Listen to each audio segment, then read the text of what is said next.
નમસ્તે વિદ્યાર્થી મિત્રો. આજે આપણે ધોરણ 11 કોમર્સ વિશે આપણે આંકડાશાસ્ત્ર અને ચેપ્ટર નંબર 3 જે મધ્યવર્તી સ્થિતિના માપ. આગળના લેક્ચરમાં આપણે ઉદાહરણ નંબર 32 આપણે સમજી લીધું હતું કે બહુલક કેટલા પ્રકારના બહુલક આવે, જે એક બહુલક મળે, દ્વિબહુલક મળે ટૂંકમાં. તો તેવા બહુલકને આપણે આ ચેપ્ટરમાં આપણે ખાલી એક બહુલકને ધ્યાનમાં લેવાનો છે. ક્યારેક એવું પણ બની શકે બહુલક ન પણ હોઈ શકે, અમુક કિંમત એવી છે બહુલક શોધી શકાતો નથી. ત્યારબાદ ઉદાહરણ 32 આપણે આગળના લેક્ચરમાં પૂરું કર્યું હતું. ત્યારબાદ હવે બહુલક માટેના જે દાખલા છે તેમાં આપણે અભ્યાસ કરવા માટે સૌપ્રથમ આપણે સૂત્રને સમજી લઈએ, જેથી કરી અને બહુલકની ગણતરી છે સરળતાથી તમે કરી શકો. બહુલક ટૂંકમાં એક આસાદિત સૂત્ર દ્વારા બહુલક મેળવી શકાય, એક સાદી રીતથી પણ બહુલક મેળવી શકાય. હવે ક્યારે કઈ રીતથી મેળવવું તે તમને હું આમાં આગળ સમજાવું. હવે સૌપ્રથમ આપણે બહુલકને ધ્યાનમાં લઈએ તો આવૃત્તિ વિતરણમાં મહત્તમ આવૃત્તિ ધરાવતા વર્ગને બહુલક વર્ગ કહેવાય છે. આવૃત્તિ વિતરણ હોય એમાં મહત્તમ આવૃત્તિ એટલે મોટા મોટી જે આવૃત્તિ ધરાવે છે એને આપણે બહુલક તરીકે ઓળખીએ છીએ. ત્યારબાદ નીચેના સૂત્રનો ઉપયોગ કરીને બહુલક મેળવવામાં આવે છે. સૌપ્રથમ આપણે બહુલકનું સૂત્ર સમજી લઈએ કે બહુલકનું સૂત્ર શું છે. તો બહુલક બરાબર જે એમ ટૂંકમાં ઓ કહેવામાં આવે છે બરાબર L plus FM minus F1 છેદમાં 2FM minus F1 minus F2 ગુણ્યા સી. સૌપ્રથમ એલ, તો એ પેલા એમ ઓ જે બહુલકનું જે સંજ્ઞા વડે દર્શાવવામાં આવે છે. આગળના જે છે જૂના કોર્સ હતો તેમાં બહુલકને ઝેડ વડે દર્શાવવામાં આવતો હતો. નવા કોર્સમાં બહુલકને એમ વડે એમ ઓ વડે દર્શાવવામાં આવે છે. તો સૌપ્રથમ આપણે એલ પ્લસ એલ એટલે બહુલક વર્ગનું અધસીમા બિંદુ. આગળના જે આપણે મધ્યસ્થનું સૂત્ર હતું તેની જેમ જ એલ અને સી બંને સમાન રહેશે. સી વર્ગ લંબાઈ દર્શાવે છે, એલ છે વર્ગનું બહુલક વર્ગનું અધસીમા બિંદુ. પ્લસ એફએમ, એફએમ એટલે બહુલક વર્ગની આવૃત્તિ. જે તમને આવૃત્તિ જે આપણે એફ તરીકે દર્શાવેલી હોય તે મહત્તમ એટલે મોટા મોટી આવૃત્તિ, તેને આપણે શું કહેશું? એફએમ. ત્યારબાદ F1 છે તે બહુલક વર્ગના ઉપરના વર્ગની આવૃત્તિ, જે અહીંયા દર્શાવેલ છે તેની ઉપરની આવૃત્તિ આપણે ઉપર તરીકે દર્શાવશું. ત્યારબાદ F2 એટલે બહુલક વર્ગના પછીના વર્ગની આવૃત્તિ, જે છેલ્લે આપણે 1 by 1 જોતા જઈએ. એટલે એફએમ બહુલક વર્ગની આવૃત્તિ, F1 જે ઉપરના જે વર્ગ હોય, આપણે ઉપરનો વર્ગ દર્શાવેલ છે તે વર્ગની આવૃત્તિ. ત્યારબાદ ફરીથી 2FM એટલે એફએમ જે દર્શાવેલ છે તે જે વર્ગ જે બહુલક વર્ગની આવૃત્તિ છે તે. ત્યારબાદ માઇનસ F1 એટલે ફરીથી પાછા ઉપરના વર્ગની આવૃત્તિ. ત્યારબાદ માઇનસ F2 એટલે નીચેના વર્ગની. ઉપર હોય એને F1 કહેવામાં આવે છે, નીચે હોય એને F2 તરીકે દર્શાવવામાં આવે છે. બહુલક વર્ગની પછીના વર્ગની આવૃત્તિ. અને સી એટલે બહુલક વર્ગની વર્ગ લંબાઈ, જ્યાં વર્ગો દર્શાવવામાં આવેલા હોય છે તે 0 થી 10, 10 થી 20. એક સંજ્ઞા ઉદાહરણ તરીકે આપણે વર્ગ લખી નાખીએ. વર્ગ 0 થી 10, 10 થી 20, 20 થી 30, 30 થી 40. આ એફ દર્શાવી દઈએ 3, 5, 15, 8. તો એફએમ કોને કહેવામાં આવે છે? જે મોટા મોટી આવૃત્તિ છે એને એફ એમ કહેવામાં આવે છે. ઉપરનું છે એને F1 અને નીચેનું છે એને F2. એલ એટલે જે વર્ગ આપણે બહુલક છે તે, તેની આપણે અધસીમા બિંદુ એટલે 20, અને સી એટલે વર્ગ લંબાઈ. બેની વર્ગ લંબાઈ કેટલી છે? કે 10 ની. તો સી બરાબર 10. તો આવી રીતના એફએમ, F1, F2 અને એફએમ, એલ અને સી, આવી રીતના બધી આપણે પેલા વસ્તુ જે કિંમત છે પહેલા સૌપ્રથમ ગોતી લેવાની. કોઈ કિંમત આપણને મળી જાય ત્યારબાદ આપણે સૂત્રના ઉપયોગથી આપણે દાખલો ગણી શકીએ. હવે આ સૂત્રનો ઉપયોગ ક્યારે કરવો તે પહેલા સૌપ્રથમ સમજાવી દઉં કે જ્યારે તમારે વર્ગો ટૂંકમાં સમાન આપેલા હોય, વર્ગ લંબાઈ સમાન આપેલી હોય, અને જ્યારે આવૃત્તિ છે એ મોટા મોટી એક જ આપેલી હોય. બે વસ્તુ યાદ રાખવાની, એક તો વર્ગ લંબાઈ બધી સમાન હોવી જોઈએ અને આવૃત્તિ મોટા મોટી એક હોય, ત્યારે જ આ બહુલકનો ઉપયોગ કરવાનો છે. જ્યારે આવૃત્તિ દાખલા તરીકે મોટા મોટી 2 આપી દીધેલું હોય, તો આપણે આ સૂત્રનો ઉપયોગ કરીને બહુલક મેળવી શકીએ નહીં. ત્યારે આપણે આશાદિત સૂત્રનો ઉપયોગ કરીને બહુલક મેળવવો પડશે. હવે હું જેમ દાખલા આવતા જઈશ ત્યાં કહી દઈશ, ઉદાહરણ દ્વારા તમને તમને સમજાવતો જઈશ, જેથી કરી અને તમે સરળતાથી સમજી શકો કે ક્યારે કયા સૂત્રનો ઉપયોગ કરવો. કન્ફ્યુઝન હોય કારણ કે દાખલામાં તમને કોઈ વસ્તુ કિંમત આપેલ ન હોય કે કયા સૂત્ર દ્વારા તમારે બહુલક મેળવવું, તો તમને રકમ આપેલી હોય એમાં સૌપ્રથમ તે જોવાનું કે વર્ગ લંબાઈ છે કે નહીં. વર્ગ લંબાઈ સમાન હોય અને આવૃત્તિ મોટા મોટી જો બે હોય તો પણ બહુલક તમે મેળવી ન શકો. બે વસ્તુ યાદ રાખો ને, એક તો વર્ગ લંબાઈ સમાન હોવી જોઈએ અને આવૃત્તિ મોટા મોટી એક હોવી જોઈએ, તો જ તમે આ સૂત્રનો ઉપયોગ કરી બહુલક મેળવી શકો. હવે અહીં નોંધ દર્શાવેલ છે, ઉપર દર્શાવેલા સૂત્રનો ઉપયોગ સમાન વર્ગ લંબાઈ હોય તેવા સતત આવૃત્તિ વિતરણ માટે જ કરી શકાય. તેમજ આવૃત્તિ વિતરણમાં મહત્તમ આવૃત્તિ કોઈ એક જ વર્ગ માટે હોય તેવા કિસ્સામાં આ સૂત્રનો વાપરી શકાય છે. મેં તમને સમજાવ્યું તેવી રીતના કે આવૃત્તિ જે છે એ સમાન વર્ગ લંબાઈ વાળું તો દર્શાવી શકાય, અને વર્ગ લંબાઈ જે આવૃત્તિ મહત્તમ આવૃત્તિ છે એક હોય ત્યારે.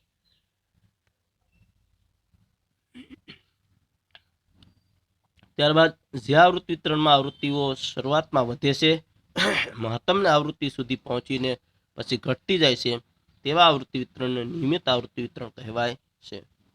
શરૂઆતમાં વધતી હોય, મહત્તમ આવૃત્તિ સુધી પહોંચી જાય પછી ઘટતી જાય, તેવા આવૃત્તિ વિતરણ કહેવાય નિયમિત આવૃત્તિ વિતરણ. એનો મતલબ કે પહેલા આવૃત્તિ ધીમે ધીમે વધવા મળે, પછી અમુક સમય પછી ધીમે ધીમે એક સરખી ઘટવા મળે, તો આવી આવૃત્તિ વિતરણને કેવું કહેવામાં આવે છે? નિયમિત આવૃત્તિ વિતરણ. આવા વિતરણમાં એક જ બહુલક હોવાથી તેમને એક બહુલકીય વિતરણ પણ કહી શકાય છે, જેનો આવૃત્તિ વક્ર નીચે પ્રમાણે હોય છે. તમને આવૃત્તિ વિતરણ આપ્યું છે, નિયમિત આવૃત્તિ વક્ર એટલે એકી સાથે વધે છે અને ધીમે ધીમે એકી સાથે ઘટે છે, તો તેને શું કહેવામાં આવે છે? ટૂંકમાં નિયમિત આવૃત્તિ વિતરણ. હવે દ્વિબહુલકીય આવૃત્તિ વિતરણમાં આવતો વધે અને ઘટે ત્યારબાદ ફરીથી વધીને ઘટે છે, આવા આવૃત્તિ વિતરણને અનિયમિત આવૃત્તિ વિતરણ કહેવાય છે, જેનો આવૃત્તિ વક્ર નીચે પ્રમાણે છે. હવે આવૃત્તિ વક્ર છે એ શું હોય કે પેલા વધે પછી ઘટે, ફરીથી વધે ફરીથી ઘટે, તો જે આનો આકાર છે એ એક સમાંતર રહેતો નથી, નિયમિત વધઘટ થતી હોય જોઈએ. તો બે વાર આ રીતના પેલા વધે ઘટીને પાછું ફરીથી વધવા મળે અને ઘટવા મળે, તો આવા વસ્તુને આપણે ટૂંકમાં દ્વિબહુલકીય આવૃત્તિ વિતરણમાં કહેવામાં આવે છે. આપણે ડેન્ગ્યુ હોય, ડેન્ગ્યુનો કણ હોય ને, એમાં તમને જો ખ્યાલ આવશે કે ડેન્ગ્યુના કણ હોય, તાવ હોય, તો તમને સૌપ્રથમ રિપોર્ટ કરાયો હોય તો એના કણ છે તમારે 1.5 લાખથી 4 લાખની વચ્ચે હોવો જોઈએ. તો સૌપ્રથમ તમે રિપોર્ટ કરાવો તો લાખ આવે, તો તમને એમ થાય ડેન્ગ્યુ છે, તો રિપોર્ટ કરવામાં આવે તો પહેલા લાખ છે, પછી ધીમે ધીમે ઘટતા જાય, 90,000 થાય, 80,000 થઈ જાય, 45,000 થઈ જાય. તો એનો મતલબ કે ધીમે ધીમે ઘટે છે, પાછા ફરીથી એક અંદર પાછી દવાનો ઉપયોગ કરવામાં આવે તો ફરીથી પાછા 65,000 90,000 સીધા વધવા મળે. તો એકંદરે આ દ્વિબહુલકીય જેવો આકાર ટૂંકમાં આપણો ડાયાગ્રામ બનતો હોય છે. એક એક્ઝામ્પલ તરીકે આપણે લઈએ, સમજવામાં સરળતા રહે એટલા માટે. તો એકંદરે વધઘટ થતી જોવા મળતી હોય છે. હવે ઉદાહરણ નંબર આપણને 33 આપેલું છે. પહેલા સૌપ્રથમ રકમ સમજી લઈએ કે એક ફેક્ટરીના કારીગરોનું ઉત્પાદન નીચેના કોષ્ટકમાં આપેલ છે. ઉત્પાદનનો બહુલક શોધો. હવે મેં તમને બે વસ્તુ યાદ રાખવાની કીધી. સૌપ્રથમ તો વર્ગ લંબાઈ સમાન હોવી જોઈએ અને મોટા મોટી આવૃત્તિ એક હોવી જોઈએ. ઉત્પાદન એકમ આપ્યા છે 150 થી 160, 160 થી 170, 170 થી 180, 180 થી 190, 190 થી 200, 200 થી 210, 210 થી 220, 220 થી 230. કારીગરોની સંખ્યા 4, 5, 19, 33, 48, 22, 12 અને 6. હવે સૌપ્રથમ તમને ખ્યાલ છે, પહેલા સૌપ્રથમ આમાં જોઈ લો તો બધી વર્ગ લંબાઈ કેવી છે? સરખી. એનો મતલબ કે 10-10 ની વર્ગ લંબાઈના ગાળા છે, બધી જગ્યાએ ટૂંકમાં સરખી વર્ગ લંબાઈ છે. બીજું જોઈએ તો આવૃત્તિ મોટા મોટી એક હોવી જોઈએ, અને આવૃત્તિ જોઈએ તો મોટા મોટી વચ્ચે એક 48 કેવી છે? મોટા મોટી એક જ આવૃત્તિ છે, બીજી કોઈ આવૃત્તિ સમાન છે નહીં. 48 છે તો અહીં બીજી પણ બીજી ભલે સરખી હોય, પરંતુ આ જે આપણે 48 દર્શાવેલ છે તે બીજી ક્યાંય 48 આપેલા છે નહીં. તો 48 જે આપણને આપેલ છે તો આપણો તો એફએમ કહેવામાં આવશે, અને આગળ છે ને F1, એની પછીને છે ને F2. હવે જો નીચે દર્શાવેલ છે વર્ગ છે 190 થી 200 માટે મહત્તમ આવૃત્તિ 48 છે. લાયક બોક્સને ધ્યાનમાં લીધું, તેથી બહુલકનો વર્ગ 190 થી 200 થશે. તમારો જવાબ આવશે ને વિદ્યાર્થી મિત્રો, જે તમારો મહત્તમ આવૃત્તિ હોય ને એની વચ્ચે જ ટૂંકમાં તમારે બહુલકમાં જવાબ આવશે. 190 થી 200 ની વચ્ચે જ તમારો જવાબ આવવો જોઈએ.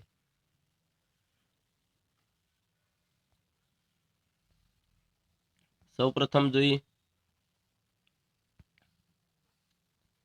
જો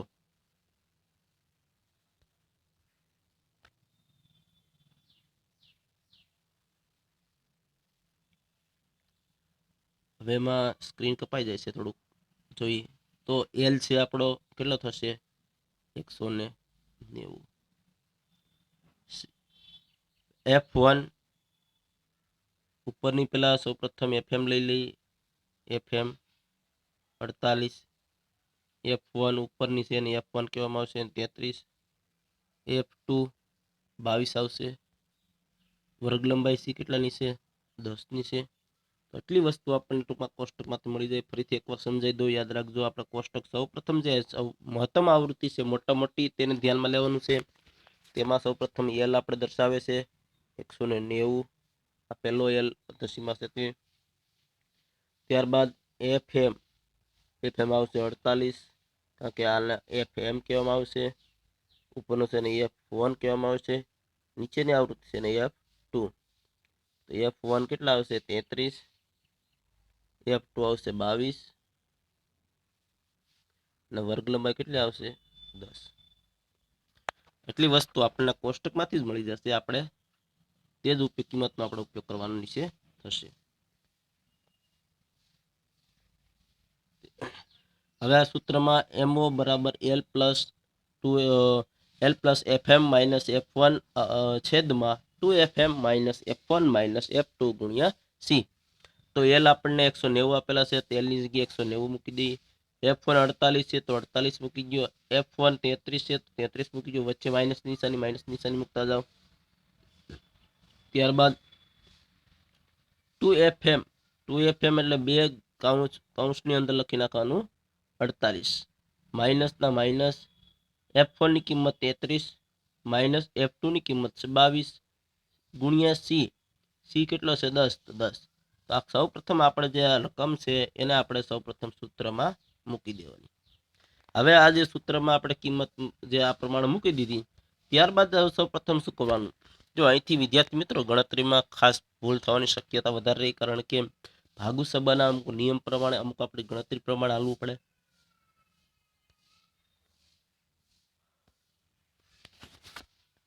સૌ પ્રથમ આ રકમ છે 190. સૌ પ્રથમ 190 પહેલા લખી નાખવાના, પ્લસના પ્લસ. હવે 190 છે તેને આપણે કોઈ ફેરફાર કરવાનો નથી, કારણ કે 190 છેલ્લે જ્યાં સુધી કિંમત એક સિંગલ કિંમત ન આવે ત્યાં સુધી 190 ને એમને રહેવા દેવાના છે. પ્લસ હવે સૌપ્રથમ 48 માઇનસ 33 ની બાદબાકી. ઉપરની જે છે સરવાળા બાદબાકી, જે ટૂંકમાં આપણે ઉપર માઇનસની કિંમત હોય તો આપણે ટૂંકમાં માઇનસ પ્લસ થાય, બાકી બાદબાકી આવે. 48 માઇનસ 33 કેટલા આવશે 15. ત્યારબાદ છેલ્લે નીચે છેદમાં 2 આપેલ છે, 48 ગુણ્યા 2 કરવાનો એટલે કેટલા થશે 48 2 96 માઇનસ F1 33 માઇનસ F2 22 ગુણ્યા C એમનો 10 10 લખી નાખવાના છે. એટલું થઈ ગયું. ત્યારબાદ ફરીથી આપણે શું કરવાનું, 190 ના 90 લખી નાખવાના, પ્લસ 15 ઉપર છે એમનું લખી નાખવાના. હવે અહીં જો કિંમત છે ને 96 પછી માઇનસ 33 માઇનસ 22 નો સરવાળો થાય, કારણ કે માઇનસ માઇનસ પ્લસ થાય. 33 22 કરો એટલે માઇનસ કેટલા થશે 55 થશે.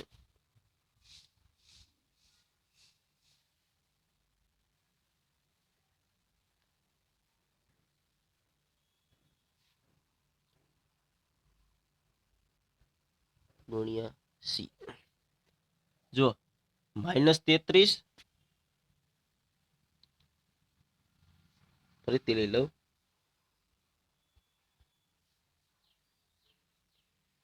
190 વત્તા 15 છેદમાં 96 માઇનસ 55 ગુણ્યા 10.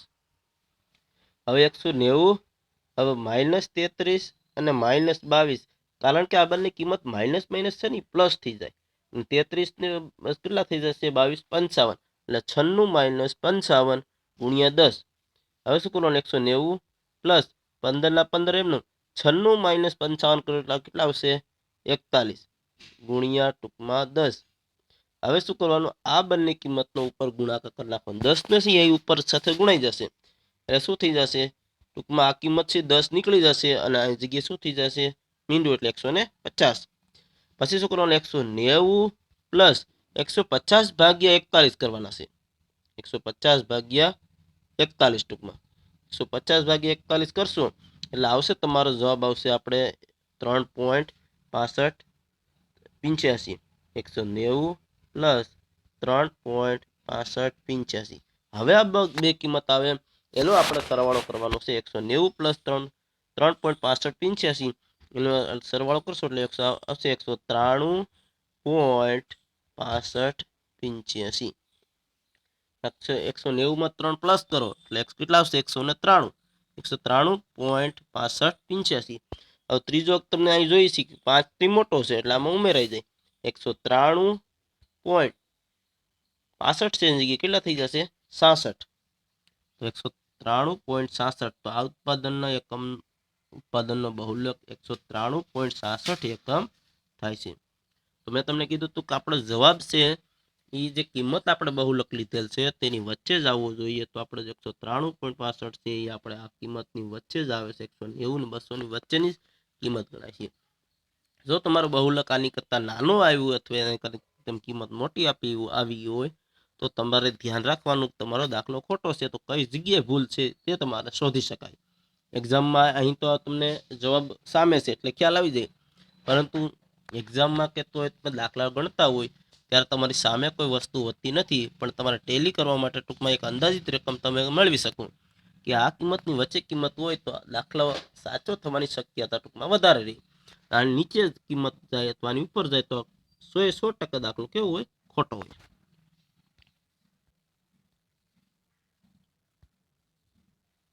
હવે ઉદાહરણ નંબર 34 આપેલ છે કે દુકાનદારે જુદા જુદા દિવસે વેચેલી ઠંડા પીણાની બોટલની સંખ્યા નીચેના કોષ્ટકમાં આપી છે.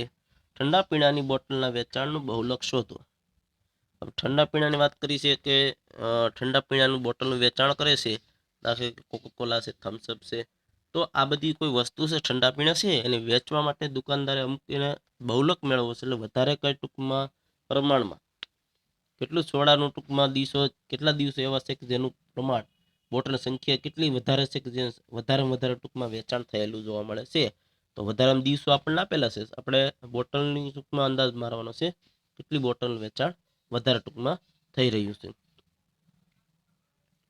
બોટલની સંખ્યા આપી છે 0 થી 3, 4 થી 7, 8 થી 11, 12 થી 15, 16 થી 19 અને 20 થી 23. હવે સંખ્યા જોતા તમને એવું લાગશે કે આ દાખલામાં વર્ગ લંબાઈ સમાન હોય એવું લાગતું નથી, કારણ કે રકમ એવી આપેલી છે અનિવાર્ય આવૃત્તિ વિતરણવાળી. એટલે પહેલા સૌ પ્રથમ તમે જોઈ જુઓ તમને કિંમતમાં કઈ ફેર લાગે છે? વર્ગ લંબાઈ સમાન લાગે છે? પહેલા જુઓ.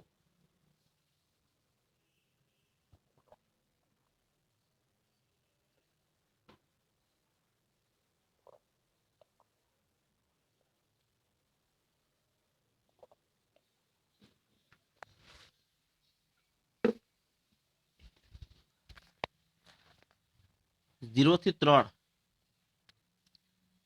તો અહીંથી 3 ની વર્ગ લંબાઈ છે. પછી 4 થી 7, 4, 5, 6 અને 7 0 ગણી, 0 થી એટલે 1 થી 3 ગણી, એટલે આમ ટૂંકમાં વર્ગ લંબાઈ ગણી તો 4 ની થાય, તમને લાગે અહીંથી 3, કારણ કે તમે ગણતરી આપણે આવી રીતના કરતા હોય. વર્ગ લંબાઈ મેળવવા માટે સૂત્ર પ્રમાણે આપણે કરતા હોય આમ કે 7 માંથી 4 બાદ કરીએ તો આપણને આવશે 3, તો વર્ગ લંબાઈ 3 હશે. ના, આમાં ખાસ ધ્યાન રાખવાનું, કારણ કે જે આવૃત્તિ વિતરણ આપેલી છે એ ટૂંકમાં નિવારક આપેલ છે અને સૌપ્રથમ તમારે જો નિવારકમાં ફેરવવું પડે. હવે અનિવારક હોય નિવારકમાં ફેરવવાનું એટલે 0 થી 3, 4 થી 7, 8 થી 11. તો આને નિવારકમાંથી નિવારકમાં ફેરવવા માટે તમારે આમાં શું કરવાનું? 0.5 માઇનસ કરવાનું, આમાં 0.5 પ્લસ કરવાનું. આમાં માઇનસ કરશો માઇનસ 0.5 આવશે, અહીંયા 3.5, અહીંયા 3.5 થી 7.5 7.5 થી 11.5 આવી રીતના તમારું નિવારક આવૃત્તિ વિતરણ બને. પછી અહીંયા 11.5 થી આપણે 15.5 આવી રીતના ટૂંકમાં બધી વર્ગ લંબાઈ આપણને મળશે. હવે એમાં સૌ પ્રથમ આપણે એ જોવાનું છે કે વર્ગ લંબાઈ અનિવાર્ક મળી ગયા પછી તમે બાદબાકી કરશો તો તમને વર્ગ લંબાઈ સી ચોક્કસ સ્થાન પર મળશે. આને આપણે જોઈએ તો -3.5 થી 7.5 આવી રીતના આપણું આનું જે છે એ આપણે વર્ગ નિવારકમાં બનાવો તો આવું મળશે 3.5 - 7.5. હવે 7.5 માં 3.5 આપણે બાદ કરવાનું છે -3.5. તો 7.5 માં 3.5 બાદ કરો તો આપણે વર્ગ લંબાઈ આવશે 4 ની. તો આની વર્ગ લંબાઈ કિંમત આપણે વર્ગ લંબાઈ સી આપણે લખશું. કેટલા લખશું? 4 લખશું.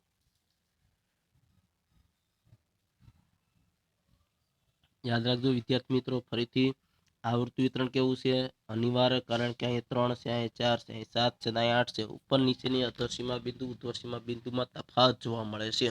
જો સમાન હોય, હમણાં એમ આપ્યું હોય કે 0 થી 3, 3 થી 6, 6 થી 9, તો આને આપણે નિવારક કહી શકાય. પરંતુ અહીં આપેલું છે કેવું છે? અનિવારક છે. તો અનિવારકમાંથી સૌપ્રથમ તમારે જે વર્ગને ધ્યાનમાં લેવાનું હોય તેને નિવારકમાં તમારે ફેરવવું પડે. અને જો તમારે ડાયરેક્ટ ગણતરી કરવી હોય, વર્ગ લંબાઈ ખબર ન હોય, અનિવારક આપેલું હોય, તો ગણતરી આવી રીતના કરવાની 0, 1, 2, 3, ટૂંકમાં કે 3 સુધીને આવી જાય. કેટલા લીટા છે? 4. તો વર્ગ લંબાઈ કેટલી હોય? 4 ની. 4, 5, 6 ને 7 વર્ગ લંબાઈ કઈ? 4. 8, 9, 10 ને 11, કારણ કે અનિવારક હોય ને ત્યારે 8 ને 11 ને બંનેનો સમાવેશ તે જ ટૂંકમાં વર્ગમાં થતો હોય છે. એટલા માટે વર્ગ લંબાઈ કેટલી મળે? 4 ની મળે. હવે વર્ગ લંબાઈ તો જોઈ લઈએ બધી જગ્યાએ 4 4 છે તો કે હા. બીજું જોવાનું, મોટામાં મોટી આપણી જે આવૃત્તિ છે એમાં મોટા મોટી આવૃત્તિ 1 છે કે નહીં? કે હા. આ બે વસ્તુમાં જો હા હોય તો જ આપણે આ સૂત્રનો ઉપયોગ કરવાનો. એકમાં પણ ના હોય, દાખલા તરીકે આમાં ના હોય ને આમાં હા હોય, તો પણ આ સૂત્ર ઉપયોગ થાય નહીં. અથવા આપણે આમાં હા હોય, આમાં ના હોય, તો પણ આ સૂત્રનો ઉપયોગ થશે નહીં. બંનેમાં હા હોય તો જ આ સૂત્રનો ઉપયોગ થશે. હવે સૌપ્રથમ આપણે જોવાનું મોટા મોટી આવૃત્તિ કેટલી છે કે 20. એક જ છે તો કે હા. વર્ગ લંબાઈ સમાન છે તો કે હા. હવે આપણે જોવાનું છે, આને આપણે FM કહીશું, 16 છે ને F1 કહીશું, 18 છે ને F2 કહીશું. આ તમે દાખલા આગળના 10મા ધોરણમાં પણ શીખી ગયા છો. કારણ કે 10મા ધોરણમાં પણ તમારે આ બહુલક મેળવવા માટે દાખલા આવતા. હવે એલ અહીં 12 લખવાનું નથી, ખાસ યાદ રાખવાનું. કારણ કે તમે નિવારકને અનિવારકમાં ફેરવો એટલે -0.5 થાય. 12 માંથી 0.5 બાદ કરો એટલે આવશે 11.5. તમારો એલ આવશે 11.5 અને વર્ગ લંબાઈ કેટલી આવશે? 4 ની. ફરીથી જો વિદ્યાર્થી મિત્રો તમને એલ મળી ગયો 11.5, સી 4, FM 20, F1 16 અને F2 18. હવે આ બધી કિંમત અહીં દર્શાવેલી છે. આપણે જે મેળવી તે એલ આપણે મેળવ્યો તે, FM, F1, F2 અને વર્ગ લંબાઈ 4 છે તે. એટલી કિંમત મળી ગયા. હવે સૂત્રનો ઉપયોગ કરીને આપણે દાખલો ગણી લઈએ. 11.5 F1 આપણે 20, FM 20, F1 16, 2FM બે કૌંસની અંદર 20 -F1 16 -F2 18. યાદ રાખજો, આમાંથી ભૂલથી ટૂંકમાં ગુણાકાર બાદબાકીમાં ભૂલ થવાની શક્યતા ન રહી. 11.5 એમનો સૌ પ્રથમ આપણે 20 માંથી 16 બાદ કરો એટલે 4 આવશે. આ 20 2 40 થશે. 16 ને 18 4 એમનો. તમે અહીં પણ તમે આ કિંમત લખાઈ દે, તમે અહીં સરવાળો કરી નાખો તો પણ ચાલે. કિંમત છે એમાં તમારે ટૂંકમાં સરવાળા બાદબાકી કરી શકો. હવે 20 2 40 16 ને 18 નો સરવાળો કરો તો 34 થશે. 40 માંથી 34 બાદ કરો એટલે 6 આવશે. આ બંને ઉપરની કિંમતનો ગુણાકાર 4 × 4 = 16. 16 ના છેદમાં 6. હવે 16 ભાગ્યા 6 કરશો એટલે આવશે 2.66. 6 6 6 એટલે 2.66. એટલે આ કિંમતમાં આપણે એક પ્લસ કરી દીધું એટલે 2 કેટલા થઈ જાય? 67. 2.67 11.5 વત્તા 2.67 કરશો એટલે આવશે આપણે 14.17. તો ઠંડા પીણાના બોટલનું વેચાણનો બહુલક સી કેટલા આવશે? 14.17 આપણે બોટલ ટૂંકમાં સી વેચા થતું જોવા મળે છે. તો ઠંડા પીણાનું બોટલનું વેચાણ થઈ મળી ગયું. હવે ખાસ યાદ રાખવાનું, આપણે મેં તમને કીધું એમ અનિવાર્ય હોય ત્યારે આપણે ખાસ યાદ રાખવાનું, ભૂલમાં તમારું એલ છે તમારે ભૂલમાં 12 ન લખે, કારણ કે ભૂલ થવાની શક્યતા વધારે ત્યાં તમે એલ 12 લખી નાખશો તો પણ તમારો જવાબમાં ફેરફાર આવશે. તો અહીં કેટલા થઈ જશે? 12 વત્તા 2.67 એટલે 14.67 જેવો જવાબ આવશે. તો તમારે પ્લસ પોઈન્ટ વધી જશે. એટલે દાખલો ખોટો ન પડે એનું ખાસ ધ્યાન રાખવાનું. હવે આપણને કહ્યું છે બહુલક માટેને આસાદિત સૂત્ર, કે આસાદિત સૂત્ર આપણે દ્વારા પણ આપણે બહુલક મેળવી શકીએ. જોઈએ, આપણે જોયું કે ઘણીવાર બહુલક સ્પષ્ટ રીતે વ્યાખ્યાયિત થતું નથી. પ્રસિદ્ધ આંકડાશાસ્ત્રી કાર્લ પિયર્સન, આ નામ યાદ રાખવાનું છે. આપણે 12મા ધોરણમાં પણ આપણે આ વ્યક્તિને આપણે સમજવાના છે, એના દાખલા આવશે. કાર્લ પિયર્સનની રીત માહિતીના જુદા જુદા સમૂહો માટે અભ્યાસ પરથી મધ્યક, મધ્યસ્થ અને બહુલક વચ્ચેનો સંબંધ પ્રસ્થાપિત કરેલ છે. તેમના નિરીક્ષણ મુજબ સરેરાશની આસપાસ સમાન રીતે વિતરિત ન થયેલા માહિતી માટે મધ્યક, બહુલક વચ્ચેનો તફાવત મધ્યક અને મધ્યસ્થના તફાવત કરતાં લગભગ 3 ગણો હોય છે. હવે એ 3 ગણો હોય છે ને 2 ગણો હોય છે ને એ તમને દાખલામાં સૂત્ર દ્વારા સમજાવી તો ખ્યાલ આવશે. બાકી આમાં 2 ગણો 3 ગણો તમને મગજમાં ઉતરશે. જો મધ્યક, બહુલક, મધ્યક ને મધ્યસ્થ બંને બાદબાકી કરવામાં આવે ને તો મધ્યકમાંથી બહુલક બાદ કરો, આ બાજુ મધ્યકમાંથી મધ્યસ્થ બાદ કરો તો બંને કરતા આ 3 ગણો હોય છે. સ્થાન કેવું હોય છે? 3 ગણી કિંમત વધારે હોય છે. એટલે મધ્યસ્થ ટૂંકમાં એને 3 વડે ગુણવો પડે. બહુલકને તમારે આપણે મધ્યક છે એને 2 વડે ગુણવો પડે. બાદબાકી કરવામાં પછી આપણને બહુલક મળશે. એટલા માટે લખ્યું મધ્યક માઇનસ બહુલક બરાબર મધ્યસ્થ મધ્યક માઇનસ મધ્યસ્થ ગુણ્યા 3. હવે બહુલક બરાબર 3 મધ્યસ્થ માઇનસ 2 મધ્યક. 3 મધ્યસ્થ થાય, એમાંથી 2 મધ્યક બાદ કરો તો તમને મળશે બહુલક. એટલે આપણે આ સૂત્ર યાદ રાખવાનું છે. 2 સૂત્ર આ દાખલામાં ઘણીવાર દાખલામાં પણ આપણે કિંમત ડાયરેક્ટ આવી રીતના આપેલું હોય મધ્યસ્થ, તો અમુકને સંજ્ઞા યાદ ન હોય તો તમારે આ સૂત્રનો ઉપયોગ કરીને પણ તમે દાખલો ગણી શકો. પરંતુ આપણે જવાબમાં બધી જગ્યાએ લખવાનો આ આપણે કોઈ MCQ છે, કોઈ નાના દાખલા, ટૂંકા દાખલા છે એમાં જ ઉપયોગ કરવાનો થશે. બાકી બધી જગ્યાએ આપણે આ સૂત્રનો ઉપયોગ કરવાનો થશે. MO બરાબર 3m - 2x બાર. તો એમું છે કે જે અમુક એમ 0 કે ટૂંકમાં 0 પણ કહી શકાય અથવા MO પણ કહી શકાય. અમુક સંજ્ઞા એમ લાગે કે M1 છે ને F2 છે ને F0 ટૂંકમાં સ્થાન હોય. MO બરાબર 3m - 2x બાર વડે લખવામાં આવે છે. બહુલક શોધવાને આ સૂત્રને આસાદિત સૂત્ર કહેવાય છે, કારણ કે તેમાંથી મળતી કિંમતો આશ્ચર્ય પડતી હોય છે. જે આવૃત્તિ વિતરણની સરેરાશની આસપાસ સમાન રીતે વિતરિત ન થયું હોય તેમાં આ સૂત્ર વડે મળતી બહુલકની કિંમત ઋણ હોઈ શકે. હવે આ બહુલક છે એ ટૂંકમાં કેવું છે કે જ્યારે તમારા વર્ગો સમાન આપેલા હોય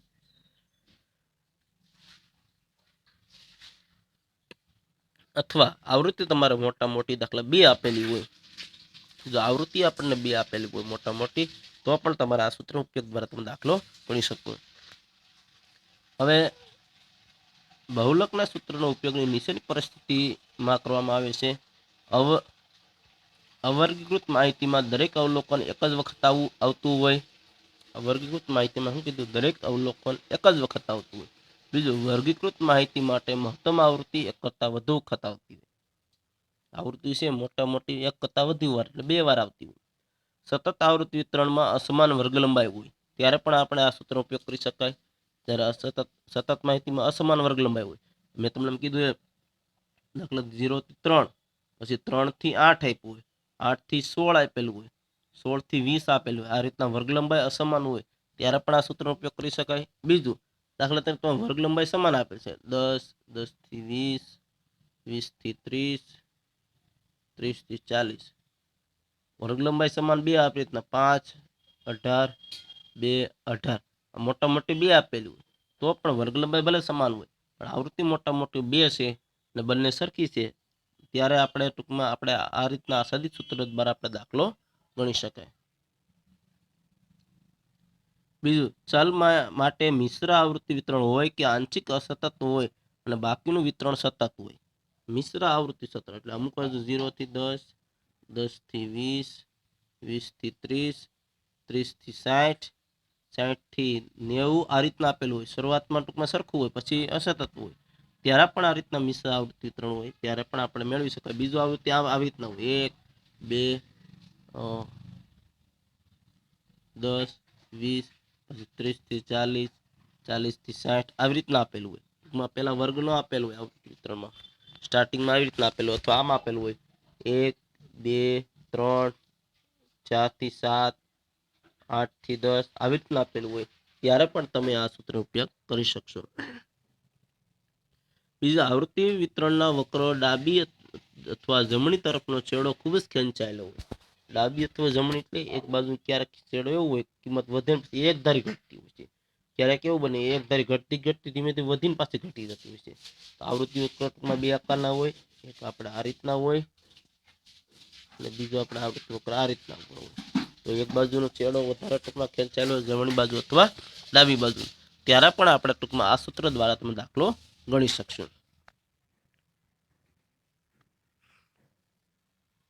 ત્યારબાદ છે 35 નંબરનું ઉદાહરણ છે કે એક જથ્થાબંધ વેપારી માટે તેમણે મૂકેલા ઓર્ડર અને તેના પ્રાપ્તિ સ્થાન વચ્ચેનો સમય નીચે પ્રમાણે છે. આ સમયનો બહુલક શોધો. હવે આપણે આવતા લેક્ચરમાં આ સૂત્ર દ્વારા આપણે દાખલા ગણીશું. અહીં સુધી રાખીએ છીએ. આવતા લેક્ચરમાં 35મું ઉદાહરણ તમને સમજાવીશ.